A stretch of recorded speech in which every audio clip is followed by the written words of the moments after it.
And I think that this is one of our difficulties, is we have institutions and they've been in place. And are you recording? Yeah. Okay. They've been in place, and you ask someone, well, what's the purpose of it? And you get, well, sort of like, you know. But we have to, and we as priests in particular, have to have the theological rationale for the existence of a unique school. And if our school isn't unique, and you heard Rick allude to this 3 or 4 times in a half hour, the Catholic distinction, right? And if it's not that, it has no reason to exist. There's a prelate in the country who is very, very strong on Catholic schools. He's written a number of pastoral letters about the schools, about the importance of them. And then he ends every one of the pastoral letters with a paragraph that says, that having been said, this is in no way to suggest that wonderful things aren't going on in our religious ed programs in all our parishes. Well, then what's the purpose of our spending millions of dollars if what's going on in the once a week affair is wonderful? Then that belies the reason for the existence of the school. And now he does that for an obvious reason, and it's the problem of the CCD lobby, or whatever we call it. Anytime you have alphabet soup in the church, there's always a problem, right? RCIA, CCD, NBC. And at any rate, the problem is very often that there's a very strong lobby of these teachers and DREs and so forth, frankly, in many places getting bigger salaries than Catholic school teachers, and pressing the envelope so the pastor is put into the corner and silenced about it, or of parents who are militantly pro-public school and get extremely angry when the suggestion is made that they haven't made the proper choice. And some years ago, I was giving a weekend series of homilies in a parish in the Archdiocese of Denver. And I was the celebrant and homilist for the Saturday evening Mass. And in the middle of my homily, an entire pew got up and walked out. And I said to the pastor afterwards, who was that? And he said, it's the principal of the local public school. And so pastors have been trained to walk gingerly. But if we're not going to give a full-throated explanation, rationale for the existence of the schools, then we're not convincing anybody about the necessity of doing this. And when it comes to dollars and cents, you have to be able to explain to a parent why it's worth spending $5,000, $6,000, $7,000 to do this rather than to do that, which is free. So the rationale. The compendium of the social doctrine of the church at number 240 tells us this. Parents are the first educators, not the only educators of their children. It belongs to them, therefore, to exercise with responsibility their educational activity in close and vigilant cooperation with civil and ecclesial agencies. So the point is very, very clear. Parents, primary educators. But primary automatically suggests secondary and tertiary. And when we start talking about the secondary source, Vatican II makes very, very clear in Gravissima Educationis that the church has the primary responsibility in the education of children. That the church is the mater et magister, mater et magistra. In the United States, the First Provincial Council of Baltimore in 1829 said this: we judge it absolutely necessary that schools be established in which the young may be taught the principles of faith and morality while being educated in letters. So notice, there's no dichotomy, And sometimes you'll hear Catholics of a more traditional bent saying, well, the Catholic schools of today aren't what they were in 1950. Well, I hope not. Okay? We're not in 1950, okay? So there is a need for a growth and a development in the understanding of the educational process while holding to the basic identity. But in point of fact, that these things go in tandem. There's no dichotomy between having high academic standards. And as a matter of fact, I always make the point, we call it a Catholic school. What's the noun? The noun is school, all right? It's got to be a first-rate school. And if it's not doing its job at that level, it's doing violence to children and not assisting them in their growth and development as human beings. But also at that very same time, it's Catholic. And these two play off each other. And again, Rick alluded to this somewhat. You know, it's the church that invented the entire educational system of the West. And so we've been at this business for an awfully long time. The minute the church came out of the catacombs, she did two things. She started to build churches and open schools. And we're talking a lot about, you know, this Benedict option. And a lot of people got a strange idea of what the real Benedict option was. Benedict option was Benedict started monasteries, and what was the next thing? They opened schools, and they evangelized all of Europe as a result of the monasteries and the monastery schools, and from that the cathedral schools, and from that the universities.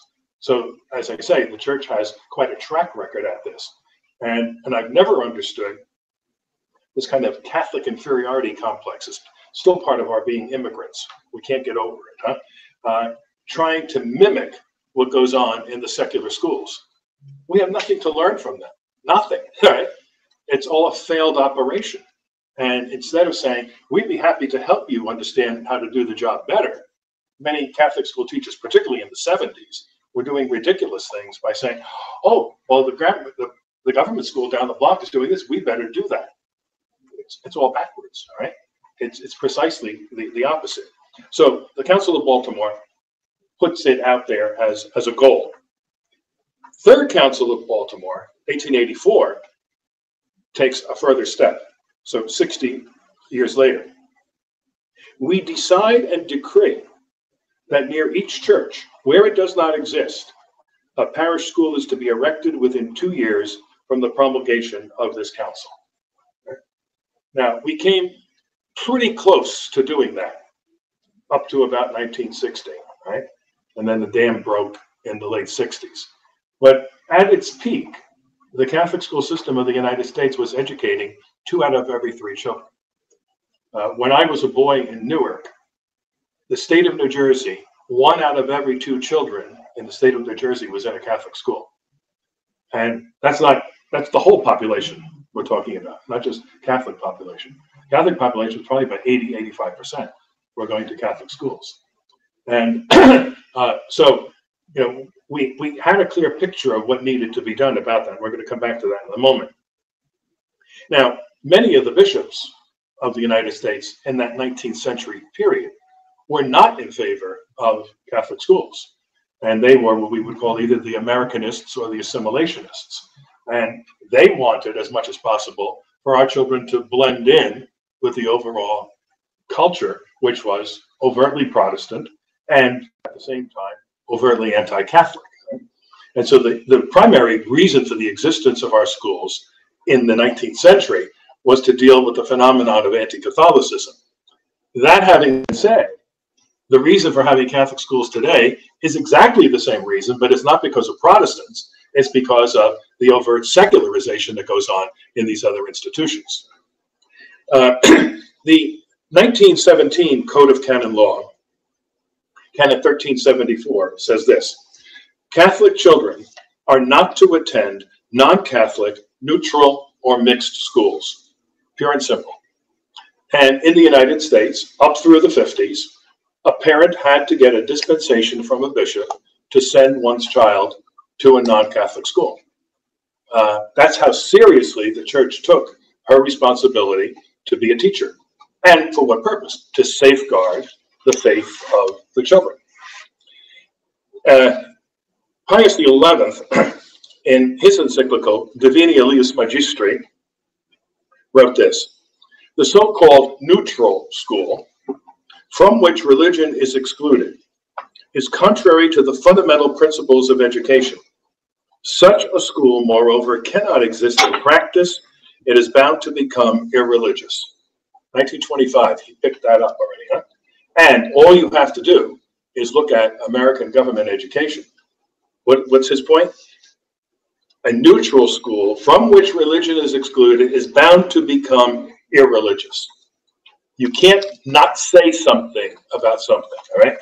And as a matter of fact, they've gone from not saying something about it to saying something about it, which is actually hateful.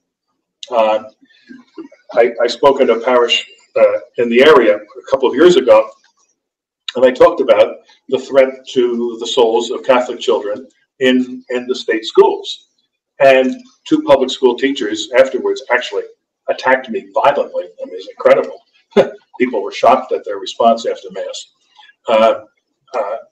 But afterwards, a Hispanic man said to me, Father, my children are in the parish school, but I teach CCD for the Hispanic community. He said, and what you just said in your homily came true in my class on Monday. He said, a fourth grade boy said to me, he said, I looked at him, I said, you look very sad. And he said, I had a very sad thing that's happened to me at school today. What happened? He said, we were taking a test, and I made the sign of the cross, and the teacher said, don't you ever do that in this school. Don't you ever do that. And besides, that's for your superstitious grandmother. We don't do that anymore. That's our tax dollars paying for that, right? And so if you don't think there's a threat to the faith life of children, you're living on another planet. And my father, as I mentioned, neither of my parents went to Catholic school. But when my father's family moved from Massachusetts to Newark, he was in fourth grade, and he was in a public school in those days where they had prayer in public school, by the way, which I adamantly oppose, and I'll tell you why in a second. At any rate, they began every day with the, quote, Lord's Prayer. And my father had been told by the parish priest, you can't say the Protestant ending to the Lord's Prayer. So when they start with the thine is the kingdom, shut up. and so my father very piously went through the Lord's Prayer, and when it came for thine is the kingdom, he kept quiet, and he continued. The teacher said to him, you're not doing the last line. And as a result, he got kept back in fourth grade and had to go to summer school. And when he went to summer school, the teacher said, why are you here? You know everything. And he said, so she talked to the teacher, and the teacher said, well, there must be something wrong with the boy. He can't learn the last line of a prayer. Needless to say, when that ending came into the Mass in 1970, my father was not a happy camper. He said, I had to go to summer school in fourth grade because I was forbidden to say it, and now it's in the Mass.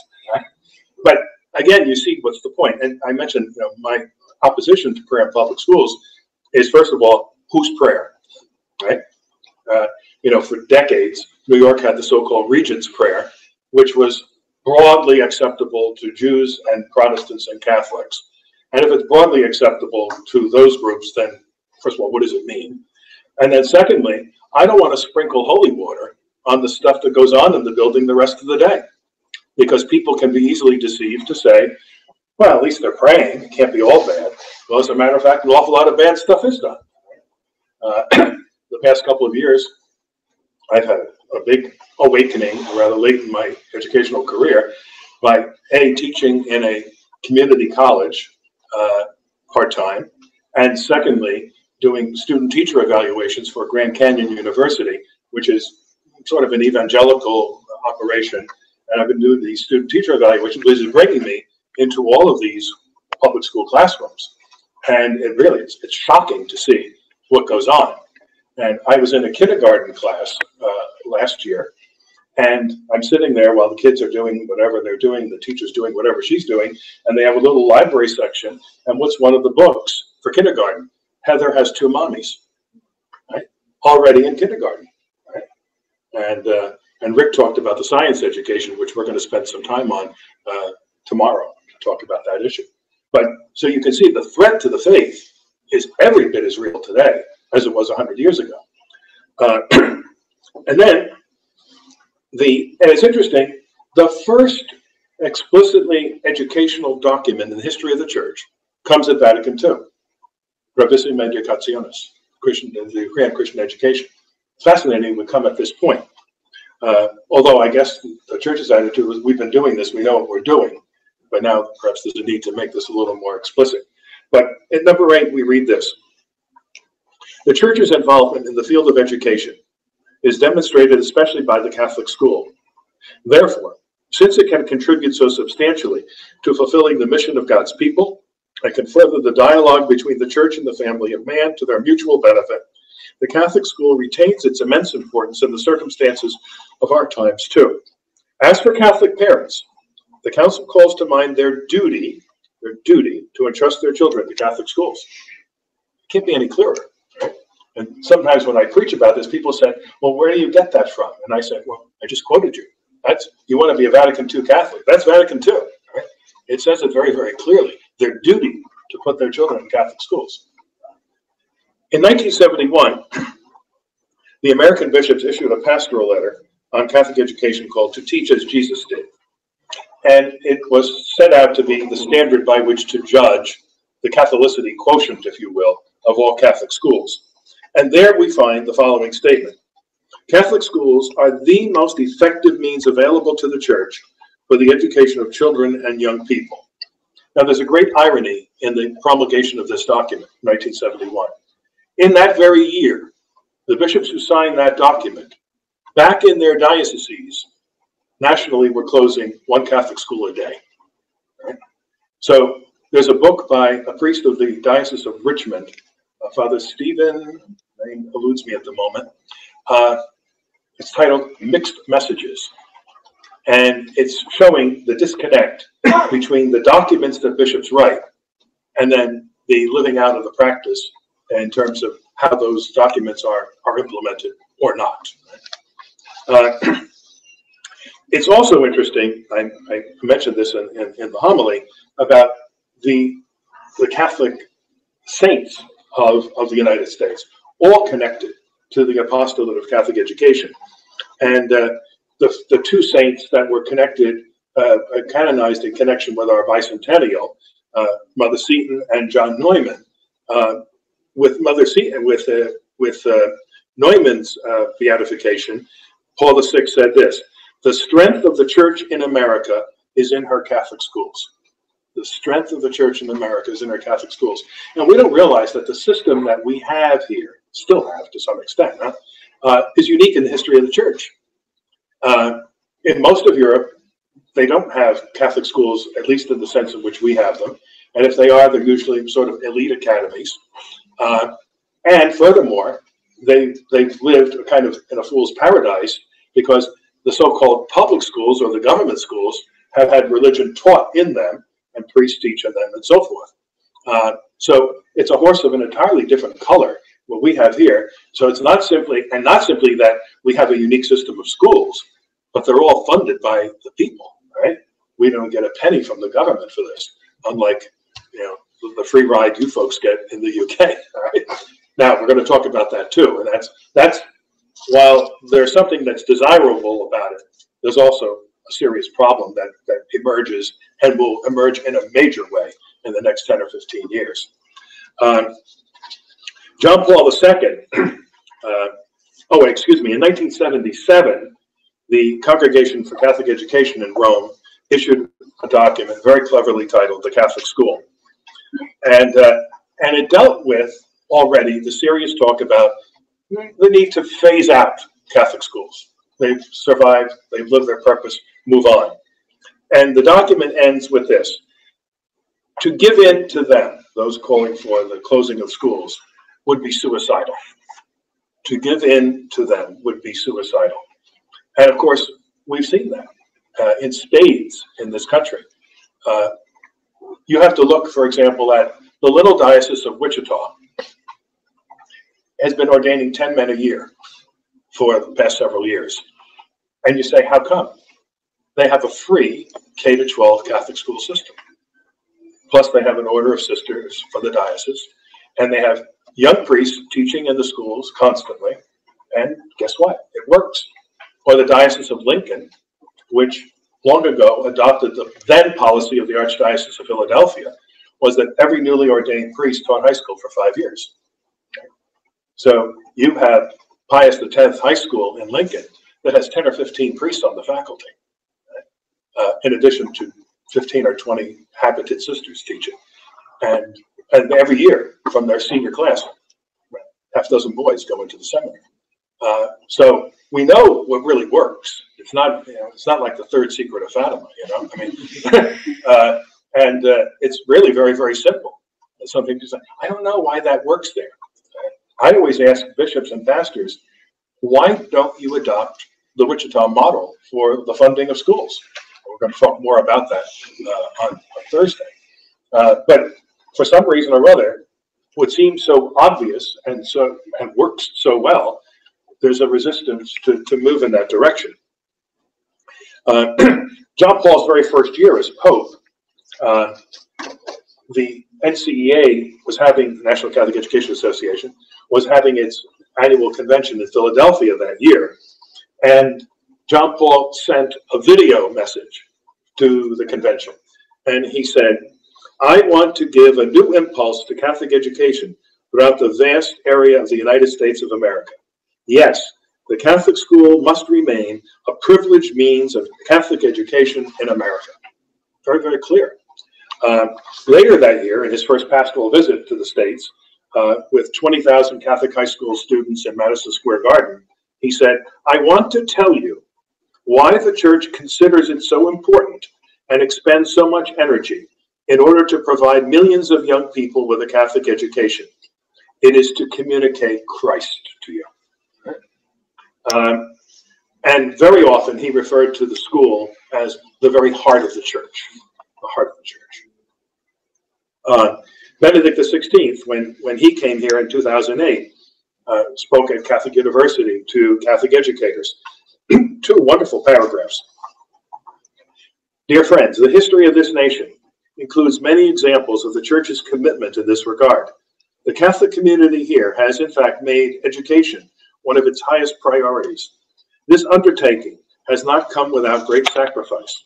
Towering figures like St. Elizabeth Ann Seton and other founders and foundresses, with great tenacity and foresight, laid the foundations of what is today a remarkable network of parochial schools, contributing to the spiritual well-being of the Church and the nation.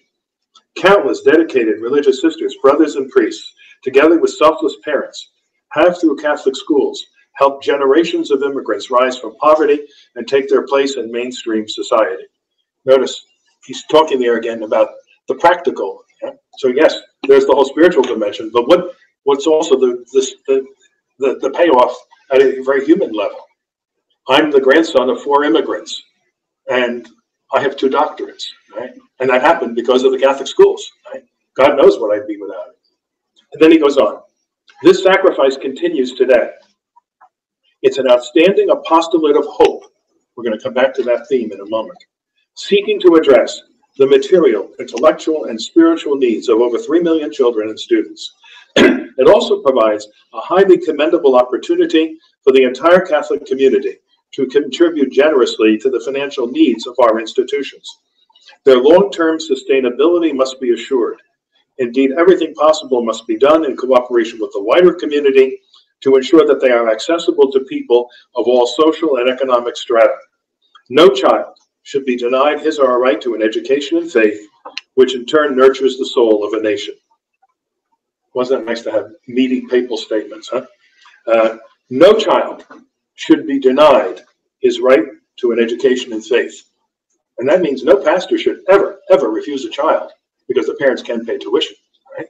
That's a sin. Right? And then notice his next point, that this education in faith nurtures the soul of a nation. In other words, if we didn't have our Catholic schools, our nation would be the poorer for it. And that plays out in 2 ways. It plays out, first of all, in terms of the moral fabric of a society, but also we're effectively the only game in town anymore, all right? Precisely because the other institutions are such a mess, such a mess. Very often we've heard for about 20 years that one of the problems with suburban Catholic schools is that you can't play off the issue that the academics aren't good there, all right? Well, I have a video which we will play in one of our social hours, all right, which documents the mess of suburban public schools. And as I say, the community college where I've been doing some adjunct teaching, philosophy, Latin, and world religions. Interesting, by the way, the first day I was on campus, I heard some kids say, "What happened? What happened?" And he said, "What?" He said, "There's a priest. Somebody died." So inconceivable, huh? In that milieu, to have the presence of the church in any way, right? Somebody died. But 90, and this is a suburban, upwardly mobile suburban community. In my 5 years teaching there, I've had only 4 kids from Catholic high schools. Presumably Catholic high school kids are not going to go to a community college, right? But the abysmal ignorance is absolutely unbelievable. Beginning a political philosophy lecture, I asked them if they knew the difference between a statesman and a politician. Blank stares. I said, well, let me give you an example of a man who's generally acknowledged to be a great statesman. I said, I have some problems with what he did to Eastern Europe, but Winston Churchill.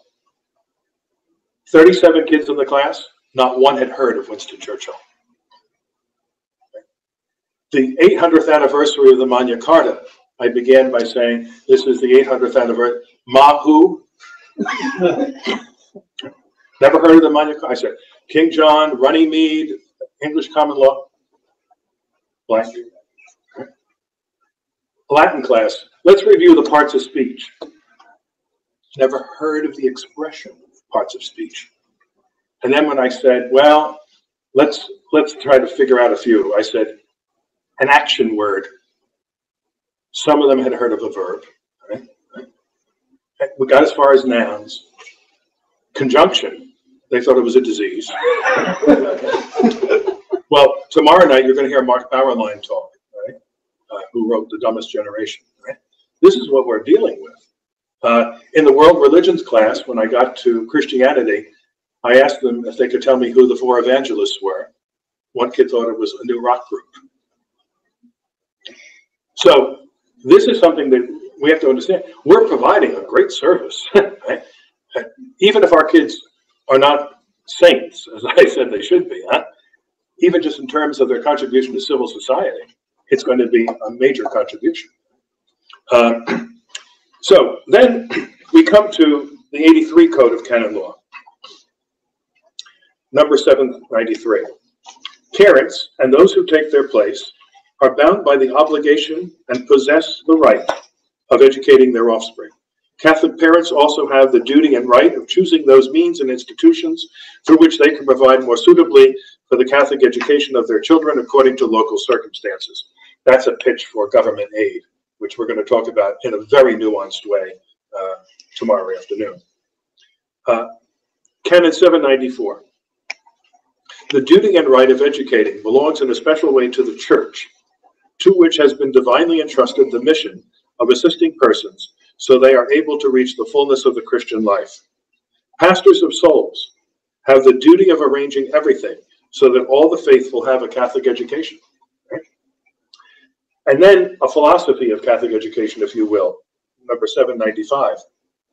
Since true education must strive for complete formation of the human person that looks to his or her final end, as well as to the common good of societies, children and youth, are to be nurtured in such a way that they are able to develop their physical, moral, and intellectual talents harmoniously, acquire a more perfect sense of responsibility and right use of freedom, and are formed to participate actively in social life. If you're given to these mission statements, which I'm not, but if you are, all right, there's your mission statement, right there, Canon 795. That's what a Catholic school should be doing. And then the code zeroes in specifically on schools as the normative vehicles of education. 796. Among the means to foster education, the Christian faithful are to hold schools in esteem. Schools are the principal assistants to parents in fulfilling the function of education. Parents must cooperate closely with the teachers of the schools to which they entrust their children to be educated. Moreover, teachers, in fulfilling their duty, are to collaborate very closely with parents, who are to be heard willingly, and for whom associations or meetings are to be established and highly esteemed. And notice, it's home-school cooperation. I was talking to a woman recently who spent 20 years teaching in the state schools and then recently moved over to the Catholic schools. And she said the first thing that struck her was the first homeschool night. And she said, I had 100 parents online to talk to me. She said, in my 20 years of teaching in public school, I don't think I had 100 parents come in, right? The man who taught in the public schools is nodding his head. The only time they come in is to complain about what you're not doing. You didn't give my brilliant daughter an A. And so, again, what's the church's attitude? It's not faith or reason, it's faith and reason. It's not home or school, it's home and school. The church is not out. It's both and, all right? 798, parents are to entrust their children to those schools which provide a Catholic education. If they are unable to do this, they're obliged to take care that suitable Catholic education is provided for their children outside the schools. The 3 times I was pastor, I did 2 things immediately. I got rid of all paid personnel. And number 2, I closed down the religious education program. And I said, I expect all children to go to Catholic school. If you can't afford it, come in with your tax form from last year to show me. And if you really can't afford it, the parish will pay. And if you still insist that you don't want your kid in Catholic school, here's the Catechism of the Catholic Church. When you prepare your children for the sacraments, and when you think they're ready, bring them to me and I'll test them. And that's how we proceed.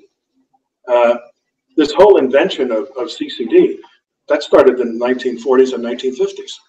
Cardinal O'Malley tells the story that he said, oh, I was a priest for 5 years before I heard of CCD. All right. He grew up in Pittsburgh. And so it's amazing how something can become a monopoly in a very, very short period of time. But notice again, it's putting parents front and center. And then the code goes on to address the church's responsibility for establishing and maintaining schools, along with the concomitant responsibility of the faithful to support them. So, Canon 800. The church has the right to establish and direct schools of any discipline, type, and level. The Christian faithful are to foster Catholic schools, assisting in their establishment and maintenance according to their means.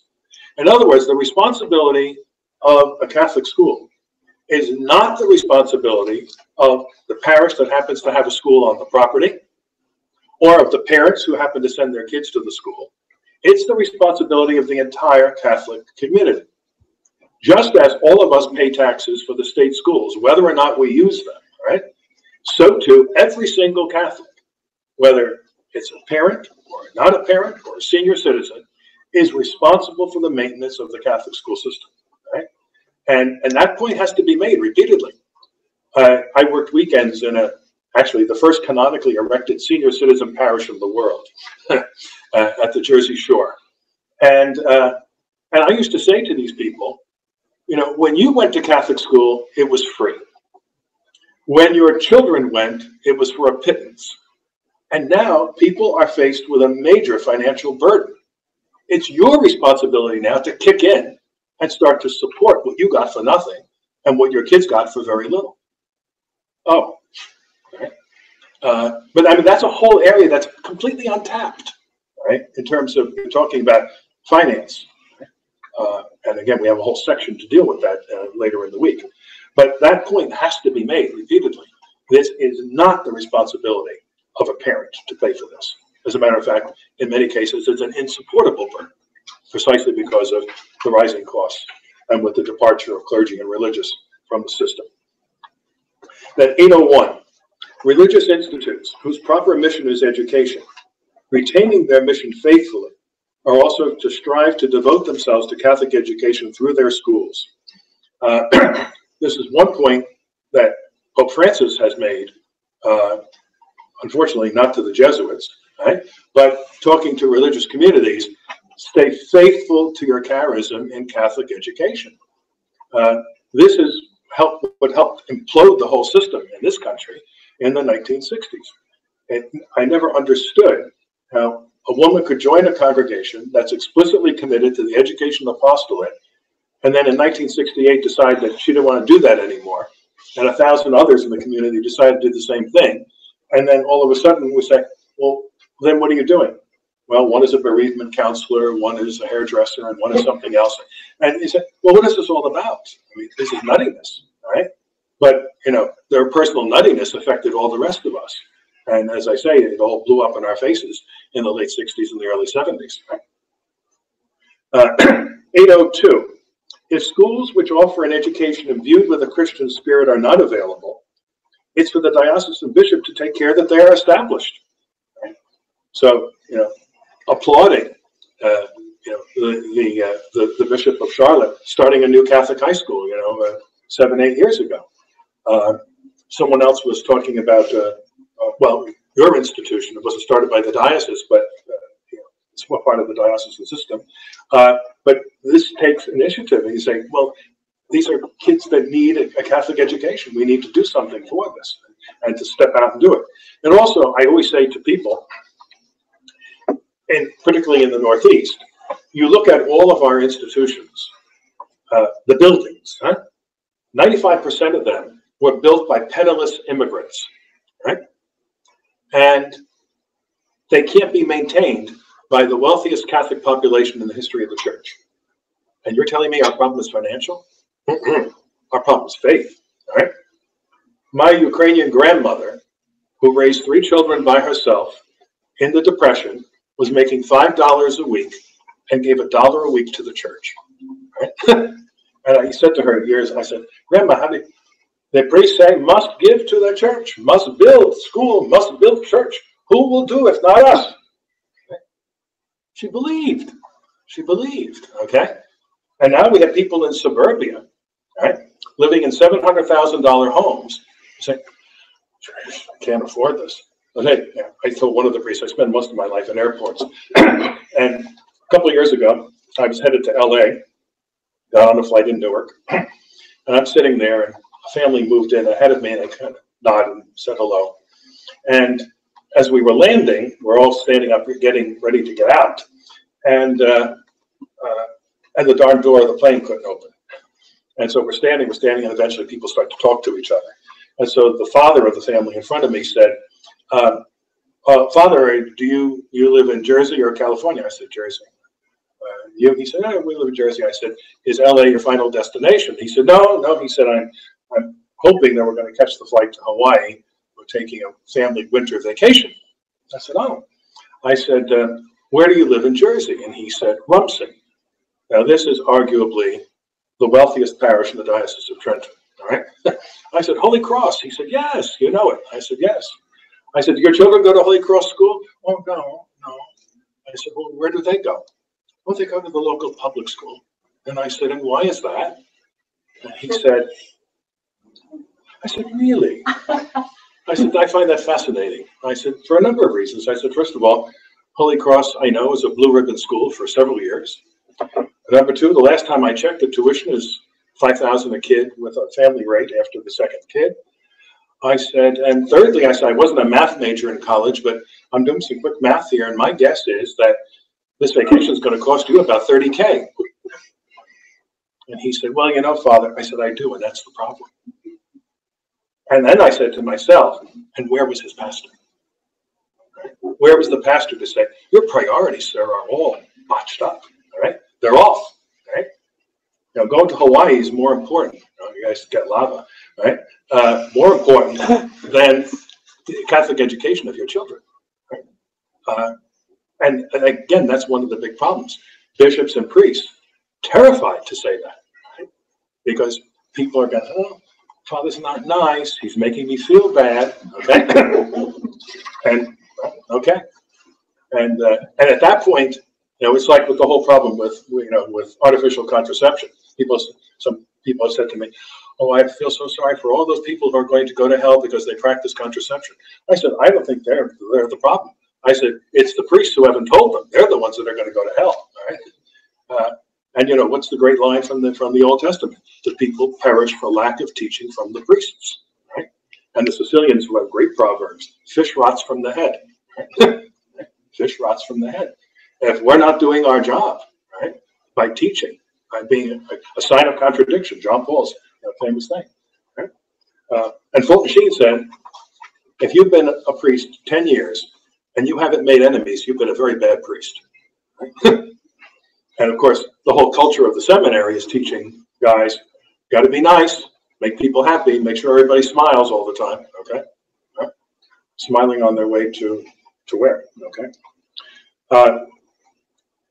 Going on with 802. Where it is expedient, the diocesan bishop is to make provision for the establishment of professional schools, technical schools, and other schools required by special needs. This is one area where the Salesians have been so helpful in their technical schools. I think they still have one in the Patterson diocese, I'm not sure. But you know, everybody isn't on an academic track, right? And then Rick alluded to, you know, his son who has multiple disabilities, the need for us to have, you know, at least some kind of shared responsibility with the state schools, that they can take care of certain things, but that we can do others for the children with special needs. 803, a Catholic school is understood as one which a competent ecclesiastical authority or a public ecclesiastical juridic person directs, or which ecclesiastical authority recognizes as such through a written document. So Denise's school started by lay people, and eventually the Archbishop of Philadelphia said, we accord this full Catholic status, right? And by the way, you know, if we're talking about the age of the laity, well, let's get lay people doing something, all right? You know, there's an awful lot. I always make the point, there's been no reform movement in the history of the church that's ever started from the top down, right? Every reform movement is from the bottom up. And see, why you say the Council of Trent? The church was dragged into that, all right? Half of Europe had been lost to the church already, all right? And that's when the authorities finally said, oh, maybe we better do something, right? And so this kind of inertia, right? Well, the bishop hasn't said, well, don't wait for that, all right? And the other, you know, the great Jesuit motto, better to ask for forgiveness than permission, all right? Do it, and then move on. And then further, the instruction and education in a Catholic school must be grounded in the principles of Catholic doctrine. Here's your personnel statement, all right? Teachers are to be outstanding in correct doctrine and integrity of life. Even if it is in fact Catholic, no school is to bear the name Catholic without the consent of competent ecclesiastical authority. The Catholic religious, 804. The Catholic religious instruction and education which are imparted in any schools whatsoever, or are provided through the various instruments of social communication, are subject to the authority of the Church. The local ordinary is to be concerned that those who are designated teachers of religious instruction in schools, even in non-Catholic ones, so referring to, for example, some of the European systems, are outstanding in correct doctrine, the witness of a Christian life, and teaching skill. But here a point I make is, I had a biology teacher in a school that I heard was playing house with some woman, and I confronted him about it, and he said, well, Father, you know, I'm not a religion teacher. I said, au contraire. Every teacher in a Catholic school is a religion teacher, all right? And I don't care if you're teaching, you know, biology or physics or anything else, you are there as a Christian witness. And guess what? The kids know everything that you do and don't do. Kids would tell me, oh, I saw Mr. So-and-so at Mass this Sunday. They're watching, right? Often enough to make an excuse for themselves not to go, right? But they don't see their teachers there. Or they know that, you know, there's something wrong, that there's something in a relationship that's off. 805, for his own diocese, the local ordinary has the right to appoint or approve teachers of religion, and even to remove them or demand they be removed if a reason of religion or morals requires it. I hope, by the way, that all of your schools have a morals clause in their contracts, huh? And if you don't, you're really dumb, right? Because it's going to come back to bite you. There needs to be a clear statement that anyone who does not live according to Catholic faith and morals is ipso facto eligible for termination. And if it's not there, don't try to fire somebody, because you're going to have a major lawsuit on your hands, all right? And rightly so.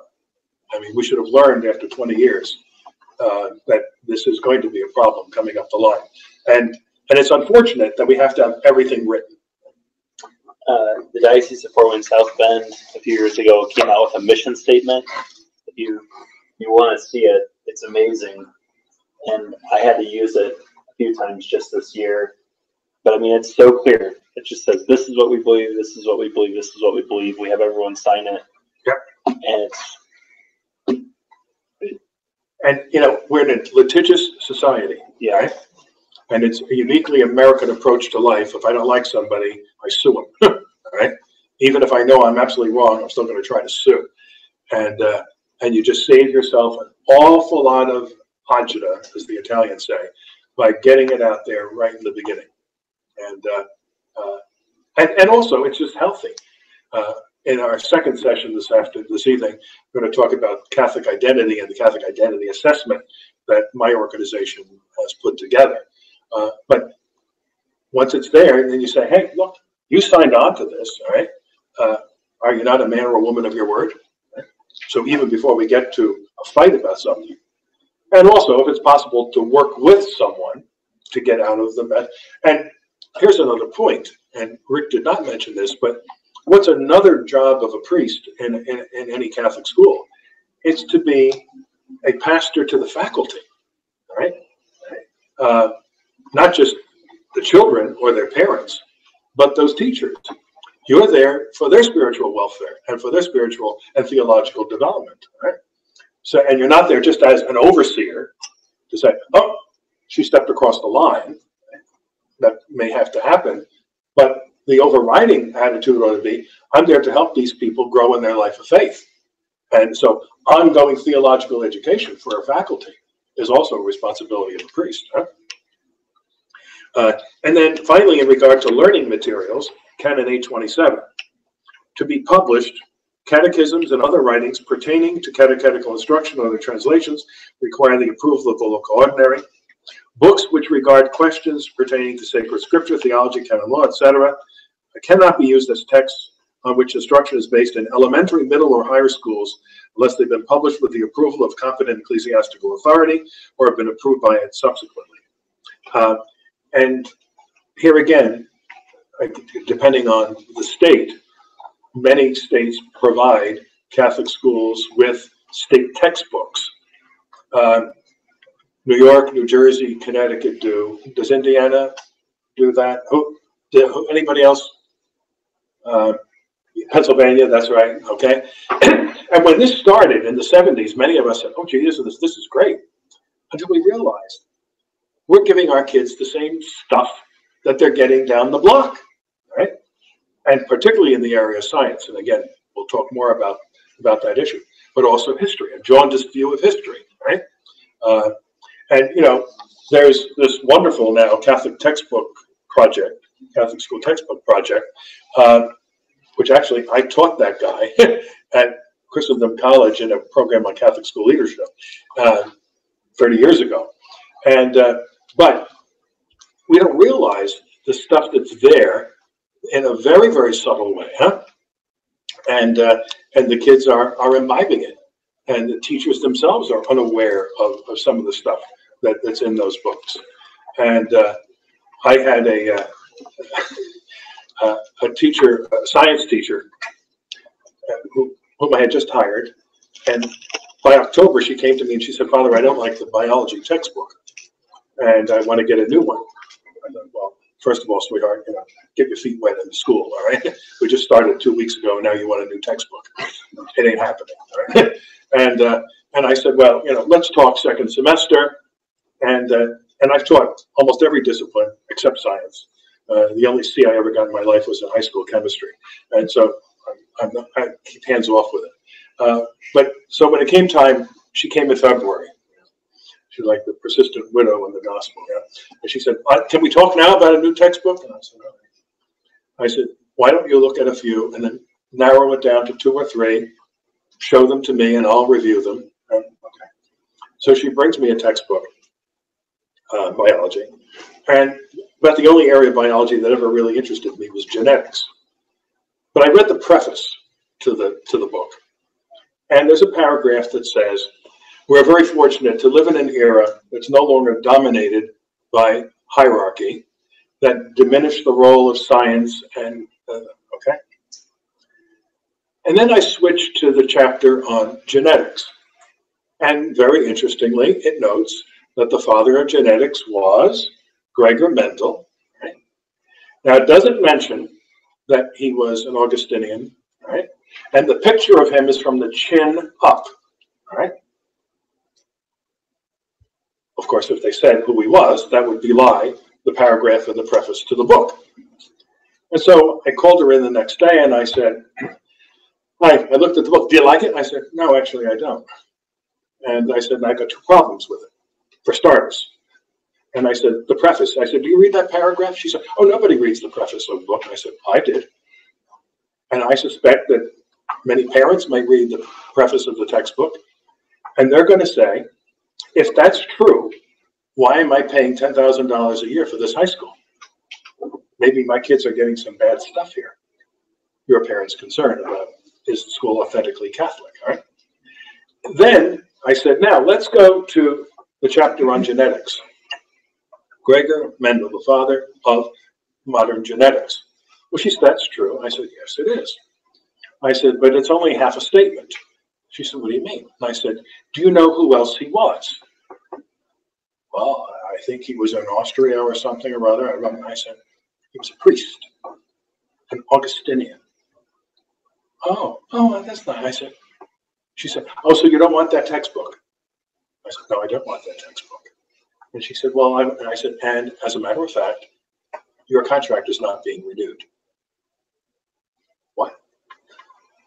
I said, you're unacceptable to be teaching in a Catholic school. You don't know the stuff that you ought to know, right? And I said, and you blew it off. That was the worst part of the whole thing. She was stunned, right? But there's the problem, right? So if you have a teacher that doesn't know what she should know, there again, it just gets in the meltdown mode as time goes on. So the textbooks, critically important. And then I have handouts with other material from both the Catechism and also from the decree on Catholic education. So, questions, comments?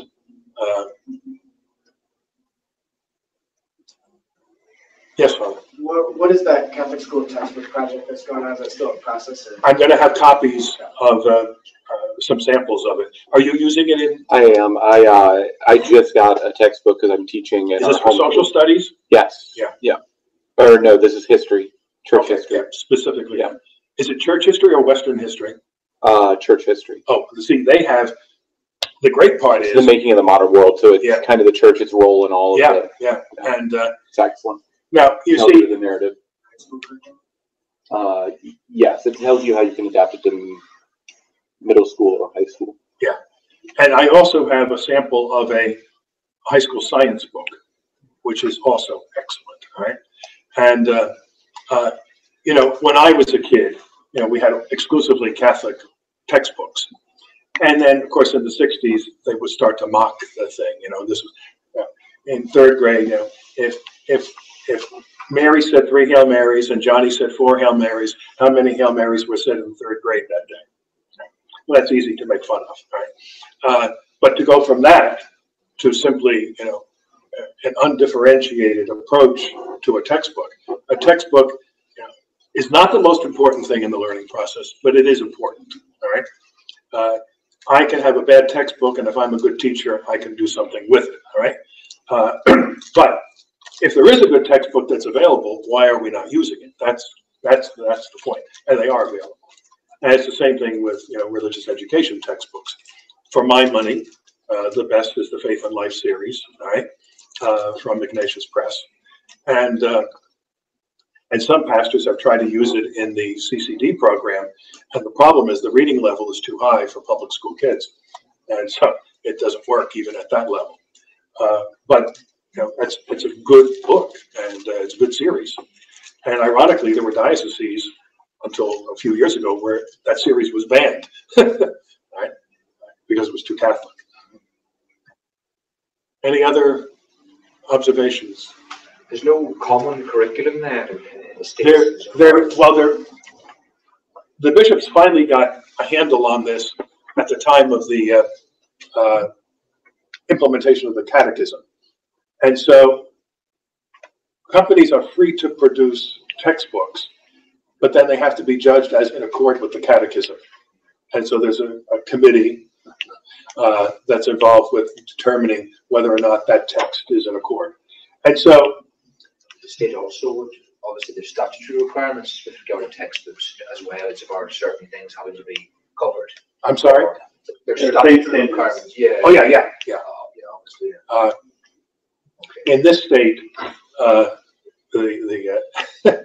the absolutely insane governor we just got last November has now said that the state tests are going to be eliminated because they make children feel bad. All right. And of course, the truth of the matter is he's getting rid of them because it's made the public school teachers look bad. All right. Because the level is so horrific. All right. And people in the average suburban community in this state, it's probably about 28,000 per child, right, in the state schools. And the average Catholic school, elementary school, is probably about 6,000. And so 4 times more being spent for 4 times less input, output.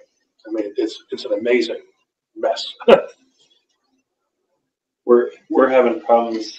We find books that we want to use, and then we look through things, and it'll be like American family, Asian family, Chinese family, and the American family shows 2 dads. Sure. Or the stories are like Johnny and his 2 dads went to the grocery store. Yeah. So we actually cannot find, and we haven't been able to find, we spent a lot of time trying to find a science book for middle school, and we haven't been able to have any luck. And like the Catholic textbook or it doesn't cover stuff that we use it, but it doesn't cover the stuff that's going to be tested for our state standards. Well, then I think the solution, and we'll talk more about this if you want, is to depute some people, diocesan-wide, to provide mini units on the supplemental material, and then put those units together, and then submit that to the publishers and say, here's some more material. And I think that's the best way to, obviously, I'm not opposed to state tests, right? We have nothing to fear from that. But at the same time, you've got to be careful about this kind of insidious entrance into kids' minds and hearts. And that's what's going on, sure. And a lot of times it's the state tests. The state tests have been not only part of a federal kind of procedure, but also because of lobbying by the textbook company, Macmillan and things like that. It was a huge political push back in the 80s and early 90s. That's right. Well, some people may be familiar with Paul Vitz, the psychologist, and he had written a book called Psychology as Religion, for which he was almost drummed out of the APA. And then he wrote another book. He had done a study of the social studies texts used in the most used social studies text in the state schools of the United States.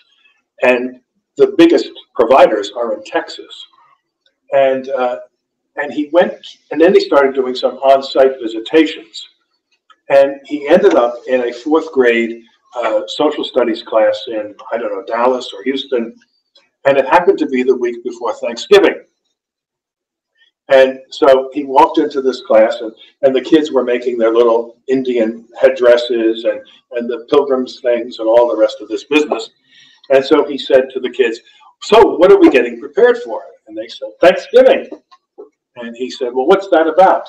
Well, the pilgrims came and they blah, blah, blah. And he said, and then, well, why do we call it thanks? Well, because they gave thanks. And he said, to whom? And so the kids are looking puzzled. And finally, he said, well, to whom did they give thanks? And this little kid said, I know. He said, oh, he said, the Indians. Oh, God. Right? And remember, we can sin by omission and commission, right? And so you don't say something about something, you've said something, right?